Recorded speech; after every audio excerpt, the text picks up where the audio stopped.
Hello guys, ये देखिए Hilux का इंजन है।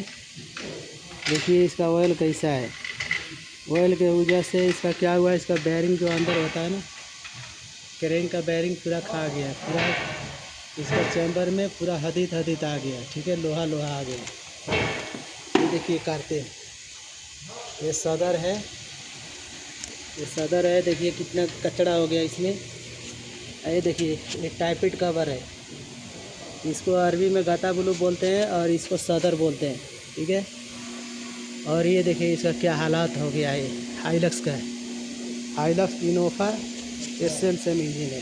ठीक है, इसका ऑयल नहीं उठाने की वजह से इसका जो है बैरिंग ख़राब हो गया। करेंट इसका ख़राब हो गया। अभी करेंट इसका अभी नया खरीद कर डालना पड़ेगा। आप लोग देखिए, लाइक कीजिए, कमेंट कीजिए और शेयर कीजिए और बेल आइकन प्रेस कीजिए। आस्ते से कोई वीडियो अपलोड कर दे सबसे पहले आप लोग के पास नोटिफिकेशन पहुँचे।